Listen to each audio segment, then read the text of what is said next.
ગઢપુરમાં પરમ ભક્ત ઉકા ખાચર રહેતા હતા.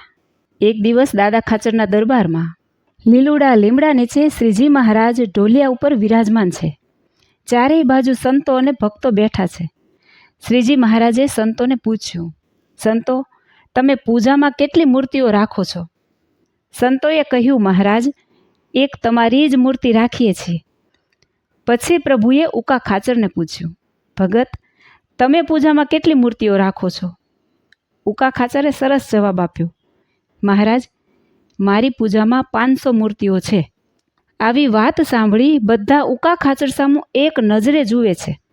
ત્યારે શ્રીજી મહારાજે ફરી પૂછ્યું, તમે 500 મૂર્તિની પૂજા કેવી રીતે કરો છો તે અમને સંભળાવો તો આનંદ થાય.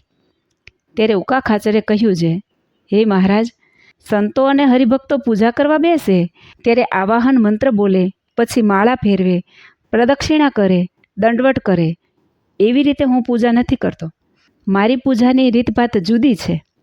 શ્રીજી મહારાજે સ્મિત હાસ્ય કરતાં કહ્યું, તમે જેમ પૂજા કરો છો તેમ અમને કહી સંભળાવો.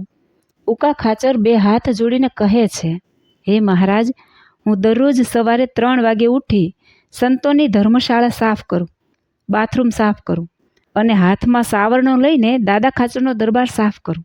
પછી ઘેલા નદી સુધી રસ્તામાં કાંટા કાંકરા હોય તે બધા સાવરણાથી સાફ કરું, જેથી સંતો સ્નાન કરવા જાય ત્યારે કાંટા કાંકરા વાગે નહીં. માંદા સંતો હોય, ચાલી ન શકતા હોય, તેમના માટે ઘેલા નદીમાંથી પાણી લાવીને સ્નાન કરાવું. પછી તેમના ધોતિયા ધોઈ સુકાવી દઉં. બીમાર સંતો હોય, વૃદ્ધ સંતો હોય, તેમના હાથ પગ દબાવી આપું. કોઈ સંતનું માથું દુખતું હોય તો માથું દબાવી આપું અને દરરોજ જે વસ્તુ જોઈએ તે લાવી આપું. દૂધ લાવી આપું. સંતોની સેવા કરવાથી મને હૃદયમાં ખૂબ શાંતિ અને સંતોષ થાય છે.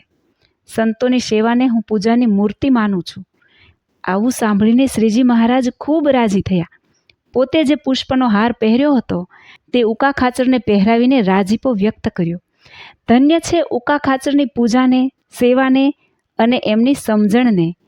ગઢડા મધ્ય પ્રકરણના 25ના વચનામૃતમાં શ્રીજી મહારાજે ભરી સભામાં ઉકા ખાચરની પ્રશંસા કરતાં કહ્યું છે કે ઉકા ખાચરને જેવું સંતની સેવા કરવાનું વ્યસન પડ્યું છે, તેવી રીતે ભગવાન તથા ભગવાનના સંતની સેવા કરવાનું જેને વ્યસન પડે તે વિના એક ક્ષણ માત્ર પણ રહેવાય નહીં તો એના અંતઃકરણની મલિન વાસના તે નાશ થઈ જાય છે.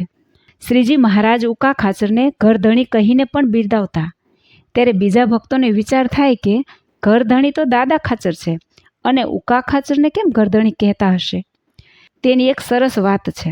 એક વખત દાદા ખાચરના દરબારમાં કૂતરું બગાડી ગયું. બધા દર્શન કરવા આવે ત્યારે બોલતા આવે, કૂતરું ગંદુ કરી ગયું છે, પણ કોઈ સાફ ન કરે. પણ ઉકા ખાચરે તરત કપડાં બદલાવી સાફ કરી નાખ્યું.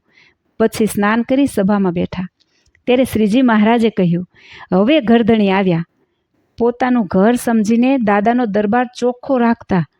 તેવી રીતે આપણું પણ મંદિરને આપણું ઘર જાણીને સેવા કરવી, સાફ સફાઈ કરવામાં શ્રદ્ધા રાખવી, એ જ આ કથાનો હેતુ છે. સેવા જાતે કરવાની. સેવા કરવાથી અનંત ઘણું ફળ મળે છે. સેવા નીચી, ફળ ઊંચું. મંદિરનો ચોક વાળશો તો એ સેવા નીચી કહેવાશે, પણ એનું ફળ બહુ ઊંચું મળશે. જય શ્રી સ્વામિનારાયણ.